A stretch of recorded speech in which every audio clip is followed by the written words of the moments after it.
Hello Sharmistha's lifestyle চ্যানেলে সবাইকে স্বাগত জানিয়ে আজকের ভিডিও শুরু করছি। আজকে শুরু হচ্ছে ভাত রান্না থেকে। সকালবেলা উঠে রান্না বসানো হয়ে গেছে আর অনেক সবজি ছিল, শীতকালের সমস্ত সবজি দিয়ে একটা চচ্চড়ি মতো করা হবে আর আলু ফুলকপি দিয়ে মাছের ঝোল করা হবে।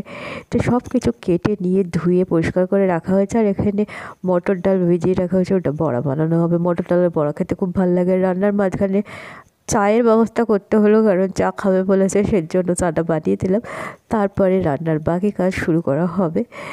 তো চাটা দিয়ে এসে আমি এদিকে কড়াই বসিয়ে দিয়েছি তেলটা গরম হয়ে গেলে এবার শুরু হবে রান্না। আর এই সবজি, যে শীতের সবজিগুলো পাওয়া যায় সবগুলো আমি 5 ফোড়ন আর কাঁচা লঙ্কা দিয়ে করি, খেতে ভীষণ ভালো হয়। আমার তো খুব ভালো লাগে। আর সবচেয়ে বড় কথা হলো আমি রান্না করতে এত ভালোবাসি, রান্না করাটা আমার কাছে খুব একটা শখের ব্যাপার। তো সেই জন্য রান্নার ব্যাপারটা সব জায়গাতে আমি বেশ দায়িত্ব নিয়ে নিই। সবচেয়ে বেশি কী ভালো লাগে জানো? আমার রুটি করতে। আবার যদি 50-60টা রুটি একসাথে করতে বলো আমি করে দেবো, এত ভালোবাসি রুটি করতে। রুটি করাটা আমি রান্না করতাম অনেক দিন ধরে, ভালো লাগতো, কিন্তু রুটি করাটা আমি শিখেছি এই লকডাউনে।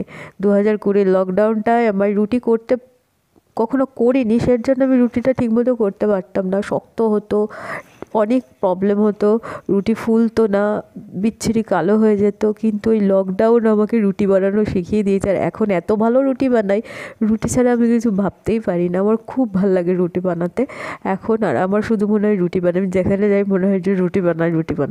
তো এটা একটা নেশার মতো হয়ে গেছে। চলো এটা সবজিটা ঢাকা দিয়ে ছাদ থেকে একটু ঘুরে আসি। ছাদে গিয়ে আমি ওইগুলো ধনেপাতা লাগিয়েছি, ধনেপাতাটাই করা হয়েছে। শীতকালে সবজি অনেক করা হয়, কিন্তু এবছর শুধু ধনেপাতাটাই লাগানো হয়েছে। আর গাছগুলো একদম বিচ্ছিরি অবস্থা, এগুলোকে ঠিক করতে হবে, সময়ও পাওয়া যাচ্ছে না, করাও হচ্ছে না।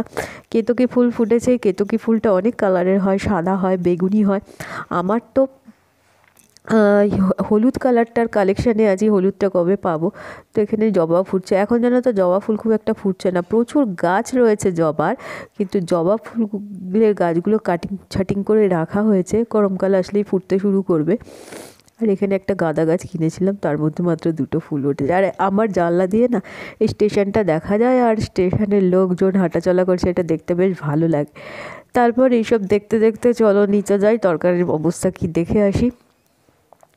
তরকারি তো এখানে মনে হয় সবজিগুলো একটুখানি নরম হয়ে গেছে, তো ওটা হতে থাক। আমি মাছের ঝোলের জন্য একটুখানি পেঁয়াজ কেটে নিচ্ছি।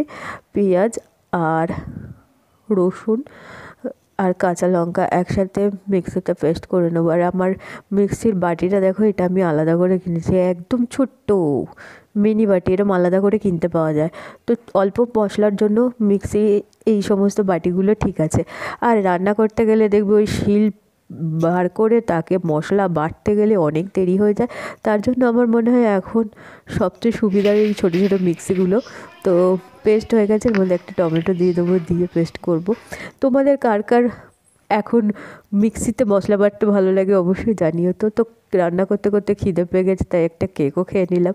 ওদিকে তরকারিটা বেশ মজা আসছে, একটুখানি শুকনো শুকনো হয়ে গেছে, তো একটু জল দিতে হবে। তো জল দেওয়ার জন্য এখন শীতকালে আমি ঠান্ডা জল প্রেফার করি না, গরম জল প্রেফার করি। তাই ভাবলাম জল গরম করার জন্য মাইক্রো ওভেনটাই বেছে নিই, তাড়াতাড়ি হয়েও যাবে। তো জল গরমটা হয়ে গেছে, এবার আমি সবজির মধ্যে ঢেলে দেবো। আমার একটু ঠান্ডা লেগেছে, যার জন্য গলার আওয়াজটা না চেঞ্জ হয়ে গেছে। রান্না এমন একটা জিনিস না, পুজো করলে যেরকম ভগবানকে সেবা দেওয়ার জন্য পুজোর একটা ব্যবস্থা থাকে, রান্নাটাও ঠিক সেরকম মানুষকে সেবা দেওয়ার জন্য রান্নাটা বিশেষ ইম্পর্টেন্ট। তো